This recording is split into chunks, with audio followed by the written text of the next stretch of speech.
مریم نواز سے عالمی بینک کے صدر اجے بنگا کے وفد کے ہمراہ ملاقات۔ صحت تعلیم ستھرا پنجاب اور دیگر شعبوں میں تعاون بڑھانے پر تبادلہ خیال کیا گیا ہے۔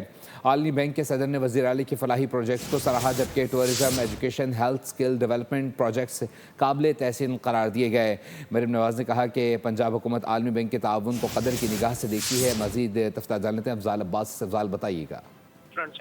جی بالکل، وزیر اعلیٰ پنجاب مریم نواز شریف سے عالمی بینک کے صدر اجے بنگا کے وفد کے ہمراہ ملاقات ہوئی ہے۔ وزیر اعلیٰ پنجاب مریم نواز شریف نے عالمی بینک کے صدر اور وفد کا پرجوش استقبال کیا۔ صحت، تعلیم، اپنی چھت اپنا گھر، ستھرا پنجاب اور کلائمیٹ میں تعاون بڑھانے پر تفصیلی تبادلہ خیال ہوا۔ دونوں رہنماؤں کی ورلڈ بینک اور پنجاب کے درمیان شراکت داری پر بات چیت ہوئی ہے۔ عالمی بینک کے صدر اجے بنگا نے وزیر اعلیٰ مریم نواز شریف کے فلاحی پروجیکٹس کو سراہا اور عالمی بینک کے صدر نے پنجاب میں جاری tourism, education, health, skill development projects کو قابل تحسین قرار دیا ہے اور پنجاب میں مختلف شعبوں میں ورلڈ بینک کے تعاون سے چلنے والے پروجیکٹس کا جائزہ۔ مستقبل میں موسمیاتی لچک، گورننس اور جامع ترقی کے لیے سپورٹ اور سرمایہ کاری کی یقین دہانی کرائی گئی ہے اور پنجاب حکومت عالمی بینک کے تعاون کو قدر کی نگاہ سے دیکھتی ہے۔ یہ کہنا تھا وزیر اعلیٰ پنجاب مریم نواز شریف کا، اور انہوں نے کہا کہ صحت اور تعلیم صوبائی حکومت کی اولین ترجیحات ہیں اور ان شعبوں میں خطیر سرمایہ کاری کی جا رہی ہے اور پنجاب ورلڈ بینک کے